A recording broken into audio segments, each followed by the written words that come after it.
Hello, everyone, and welcome to GH Tea Time, where we discuss all things General Hospital.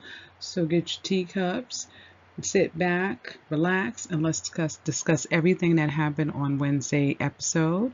Don't forget to like and subscribe, and hit the bell notification so that you'll know when we're dropping a new video.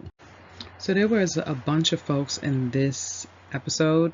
We had Ava, we had Valentin, we had Sidwell, we had Jason, we had Britt, we had Brad. There was so many people in this. We had this Liz spouting.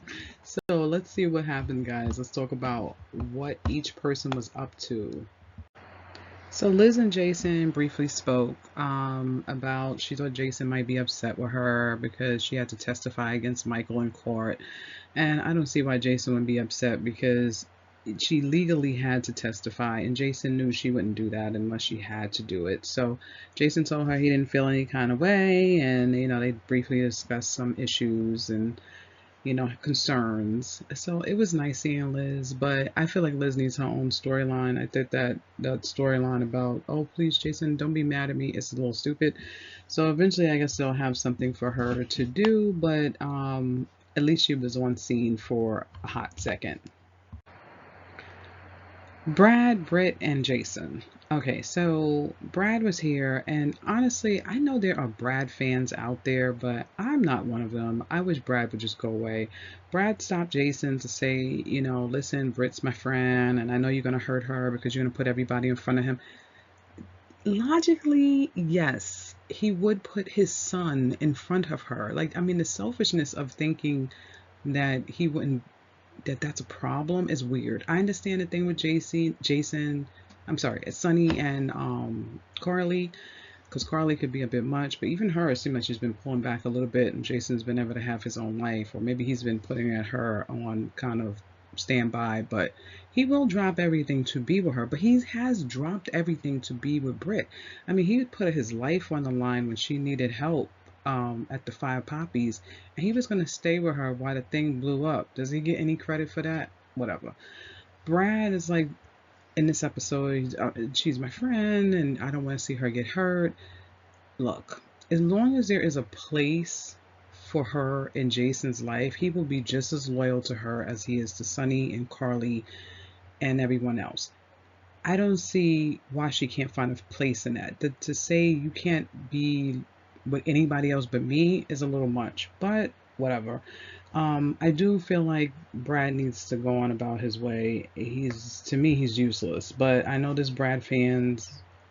I'm not one. But Jason's not really listening to Brad. He later on went and asked Britt out. Britt doesn't seem like she's listening to Brad either because she accepted. And the both of them like each other. They want to see where it's going to go.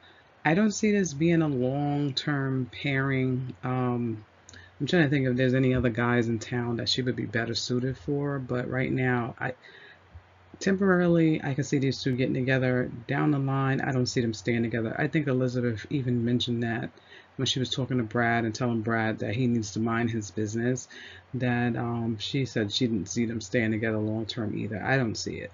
But right now, Britt needs help, and she should lean on Jason to get it. I'm sure he would be willing to help her, and I'm sure they're going to get together. How long they stay together is really the answer. I give it to sweeps.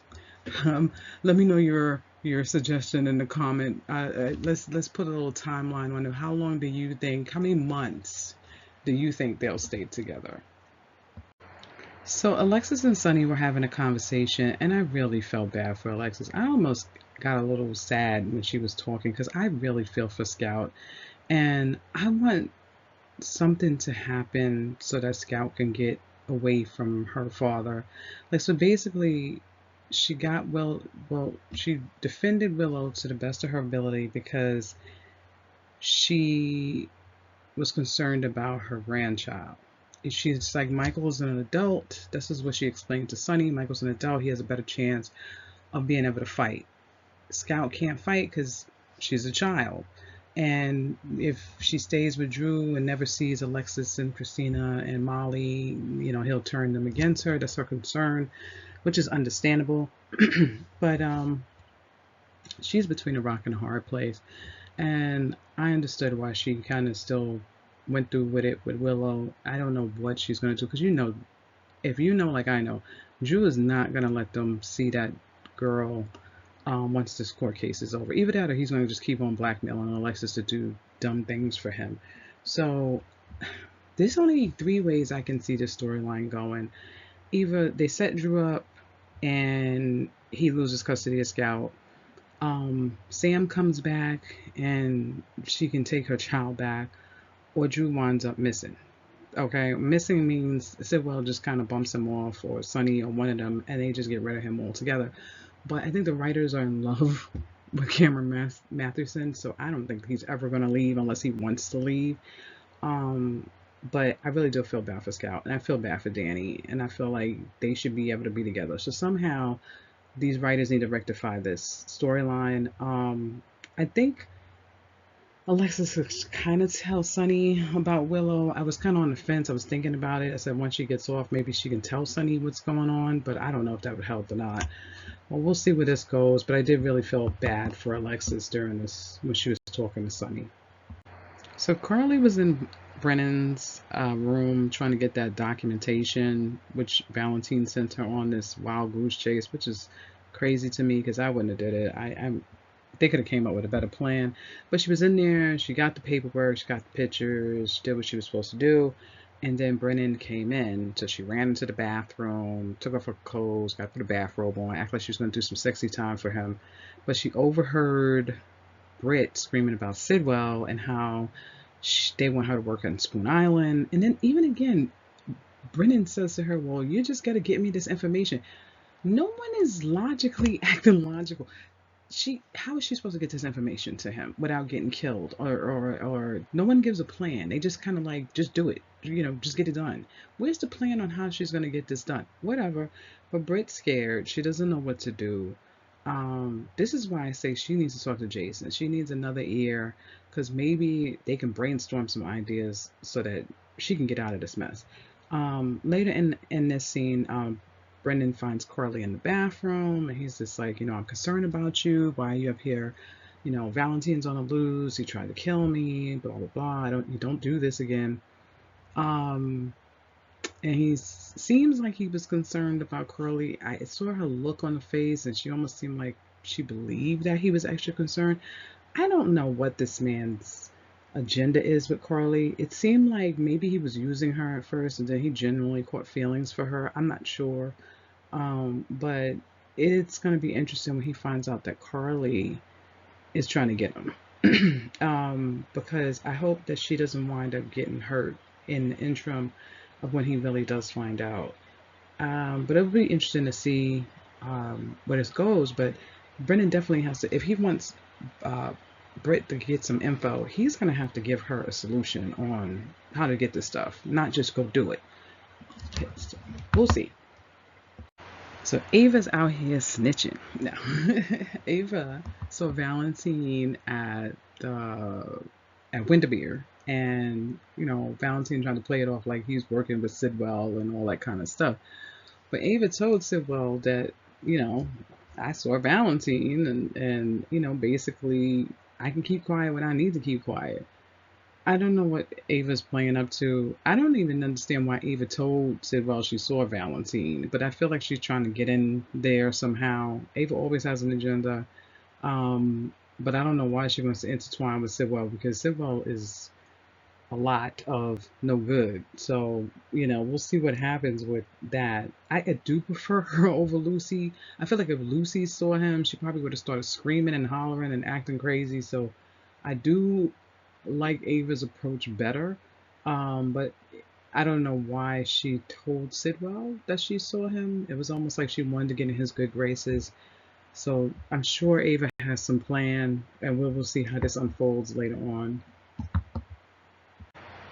So Sidwell, Pascal, Anna was also in this episode. Anna, played like something was wrong. She was laid out on the ground. Pascal went and, made to check her pulse or whatever to see if she was awake or unconscious or whatever. And she was able to get the one up on him, right? Then this guy comes in back, kind of knocks Anna out. So Anna's out. He's screaming at Pascal, the other dude.